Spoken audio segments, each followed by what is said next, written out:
आज हम बात करेंगे पैकेट स्विचिंग की। तो आरपीएससी में पैकेट स्विचिंग को लेकर के एसीपी एग्जाम 2014 के अंदर क्वेश्चन भी पूछा गया है। N advantage of packet switching is, क्या एडवांटेज है पैकेट स्विचिंग का यूज करने से। चार ऑप्शन दिए गए हैं, आपको एक सही आंसर आपको बताना है। तो चलिए हम पैकेट स्विचिंग के बारे में पूरा जान लेते हैं। तो पैकेट स्विचिंग क्या है। पैकेट स्विचिंग एक नेटवर्क डेटा ट्रांसमिशन टेक्निक है। क्या है? ट्रांसमिशन टेक्निक है जिसमें डेटा को छोटे छोटे पैकेट में विभाजित किया जाता, तोड़ा जाता है। और ये जो पैकेट है ये नेटवर्क में अलग अलग रूट से भेजे जा सकते हैं। और प्रत्येक जो पैकेट है उसके अंदर कहाँ उसको जाना है और उसके अंदर क्या डेटा है ये मेंशन रहता है। और हर पैकेट अपनी अलग यात्रा, अपना अलग रूट चूज कर सकता है। तो पैकेट स्विचिंग करने के कुछ लाभ हैं। एक तो है नेटवर्क लिंक का बेहतर उपयोग होता है इसके अंदर, क्योंकि पैकेट स्विचिंग में नेटवर्क पर उपलब्ध जो भी बैंडविड्थ है उसका मैक्सिमम यूज होता है और डेटा छोटे छोटे टुकड़ों में भेजा जाता है, जिससे नेटवर्क लिंक जो हैं वो हमेशा एक्टिवेट रहते हैं। जबकि सर्किट स्विचिंग के अंदर क्या होता है कि हमें पूरे बिट बैंडविड्थ को केवल एक ही यूजर को रिजर्व करना पड़ता है, जिससे उसकी बैंडविड्थ का सही इस्तेमाल नहीं हो पाता है और चाहे वो डेटा भेजे या नहीं हमें रिजर्व करके रखनी पड़ती है सर्किट स्विचिंग के अंदर।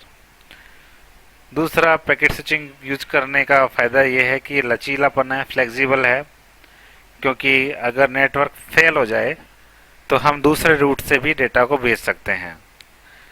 तीसरा मुख्य कारण है इसको यूज करने का, वो है लोअर कॉस्ट। लोअर कॉस्ट इसलिए क्योंकि इसमें नेटवर्क का फुल यूज होता है, जबकि सर्किट स्विचिंग के अंदर तो हमें एक स्थिर चलन बनाना पड़ता है जो अधिक महंगा पड़ता है। दूसरा है डेटा प्रबंधन, क्योंकि पैकेट स्विचिंग के अंदर खोए हुए पैकेट को दोबारा से भेजा जाता है, इसलिए ये डेटा ट्रांसमिशन टेक्निक विश्वसनीय टेक्निक है। लेकिन पैकेट स्विचिंग के कुछ नुकसान भी है। एक तो है लेटेंसी, अगर पैकेट अलग अलग रूट से आ रहे हैं तो हो सकता है डेटा मिलने में देरी हो जाए। सेकंड है डेटा खोने का खतरा, अगर पैकेट खो जाते हैं तो उनको फिर से भेजना पड़ता है, ये एक प्रॉब्लम है। और तीसरा है नेटवर्क में भीड़, अगर नेटवर्क में भीड़ है तो भी आपके जो पैकेट हैं वो धीरे मिलेंगे आपको। तो ये कुछ नुकसान है पैकेट स्विचिंग के। अगर पैकेट स्विचिंग की टाइप्स की बात करें, प्रकार की बात करें, तो ये तीन प्रकार का हो सकता है। एक तो डेटा पैकेट स्विचिंग, मतलब डेटा को छोटे छोटे पैकेट में डिवाइड किया जाता है और फिर उनको एक स्वतंत्र नेटवर्क पर पहुंचने के लिए छोड़ दिया जाता है। वॉइस पैकेट स्विचिंग, यहाँ डेटा का पैकेट स्विचिंग हो रहा था, यहाँ वॉइस का पैकेट स्विचिंग होगा, मतलब आपकी जो आवाज़ है उसके छोटे छोटे पैकेट बनाए जाते हैं, जैसे कि आपका वॉइस ओवर इंटरनेट प्रोटोकॉल होता है। और जो भी आपकी कॉल्स होती हैं वो अधिकतर इंटरनेट आधारित जो वॉइस कॉल की बात की जा रही है वो भी पैकेट स्विचिंग के अंदर ही आती हैं। एक नेक्स्ट है मल्टीप्लेक्सिंग, तो मल्टीप्लेक्सिंग के साथ भी इसको जोड़ा जाता है, जिससे अधिक डेटा का ट्रांसमिशन एक ही चैनल पर किया जा सकता है। अब मैं यहाँ डिफरेंस बता रहा हूँ सर्किट स्विचिंग और पैकेट स्विचिंग की। तो पैकेट स्विचिंग तो अपन आप डिटेल में पढ़ ही चुके हैं। पैकेट स्विचिंग से जो डेटा है वो पूरे नेटवर्क का इस्तेमाल करता है, पूरे नेटवर्क की बैंडविड्थ का इस्तेमाल करता है और ये सस्ता भी पड़ता है। जबकि सर्किट स्विचिंग के अंदर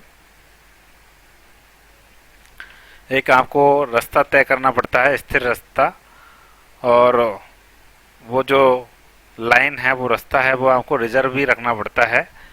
तो एक नुकसान इसका ये है कि यदि एक रास्ता ट्रैफिक से भरा है तो डेटा ट्रांसमिशन धीमा हो सकता है। तो ये जो सर्किट स्विचिंग है ये टेलीफोन नेटवर्क, जो पुराने टेलीफोन नेटवर्क है उनमें यूज करी जाती थी ये technique.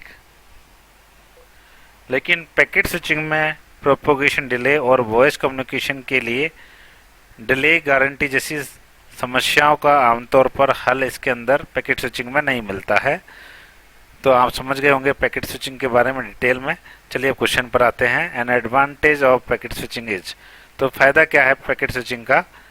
Better utilization of network link, जो हमारे नेटवर्क के लिंक है उनका बढ़िया से बढ़िया इस्तेमाल होता है, वो एम्प्टी नहीं रहती हैं, खाली नहीं बैठती हैं लिंक्स, हमेशा कुछ ना कुछ डेटा ट्रांसफ़र ही करता होता रहता है उनके माध्यम से, क्योंकि कोई फिक्स रूट होता नहीं है, कोई भी पैकेट कभी भी आ सकता है। इसलिए फर्स्ट इसका सही आंसर होगा।